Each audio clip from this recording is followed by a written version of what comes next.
Hello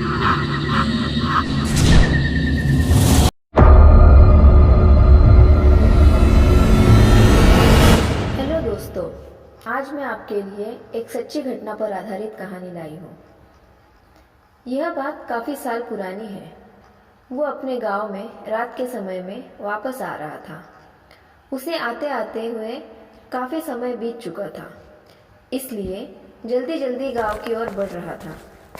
उसे लग रहा था कि रात बहुत हो चुकी है और मुझे उस वक्त नहीं आना चाहिए था, पर वो काम के सिलसिले में हमेशा ही बाहर रहता था, इसलिए उसे बहुत ही कम अपने घर आना होता था।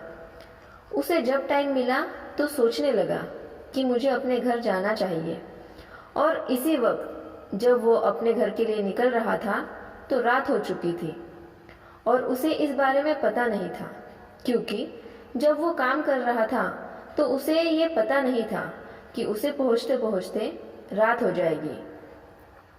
उसे तो यही लग रहा था कि मैं समय से गांव पहुंच जाऊंगा, लेकिन ऐसा नहीं है। रात का समय हो रहा था। वो अपने गांव के लिए जा रहा था। वहां सड़क बिल्कुल सुनसान पड़ी हुई थी। वहां पर कोई भी आदमी नजर नहीं आ रहा था। वो इस बात को जानता था कि गांव में अधिकतर लोग रात के समय सफर नहीं करते हैं, पर मुझे भी जल्दी ही घर पहुंच जाना चाहिए, नहीं तो रात के समय में कोई भी खतरा हो सकता है, जिसका मुझे यहाँ पर अंदाज़ा भी नहीं है, क्योंकि मैं अपने गांव में बहुत कम आता हूँ। वो अपने गांव में वापस जा रहा था, तभी उसने रास्ते में किसी की बातें सुनी थी। उसे ये पता नहीं था कि वो कौन है जो बात कर रहा है।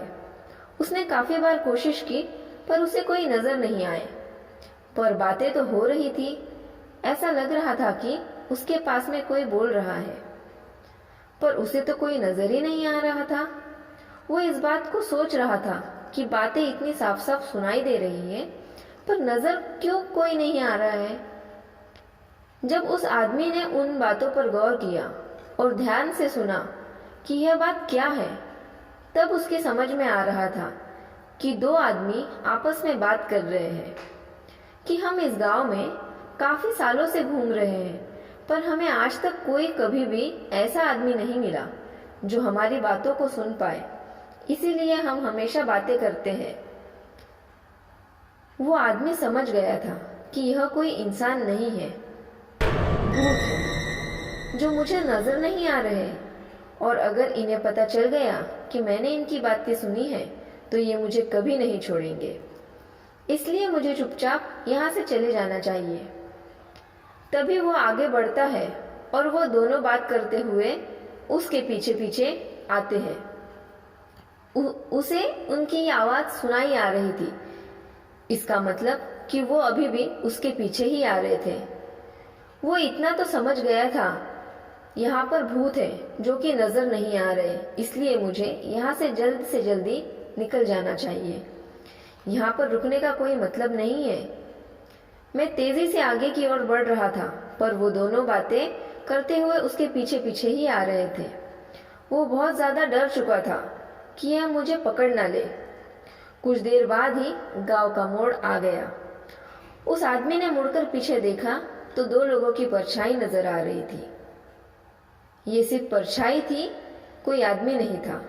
इसका मतलब है दोनों भूत है जो मेरे पीछे ही बात कर रहे थे। मुझे यहाँ पर नहीं रुकना है। मैं तेजी से चलता हुआ अपने घर पहुँच गया और घर जाकर दरवाज़ा बंद कर दिया, और उसके बाद चुपचाप थोड़ी देर तक बैठा रहा। सोचने लगा कि ऐसे कैसे हो सकता है।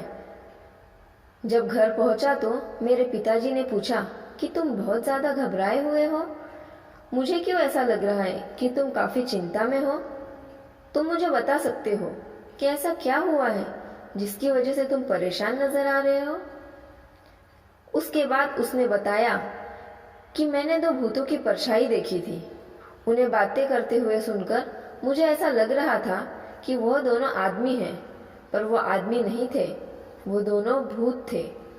जब मैंने उन्हें देखा बहुत ज़्यादा डर लग रहा था और मुझे ऐसा लग रहा था कि कहीं वो मेरे पीछे तो नहीं आ गए।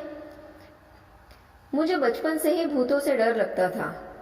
अब मैं उनके बारे में कोई बात नहीं करना चाहता, लेकिन आज मैंने जो देखा उसके बाद मुझे यकीन हो गया है कि वह सिर्फ किस्से कहानियां नहीं थी, बल्कि भूत की बातें भी सच होती है।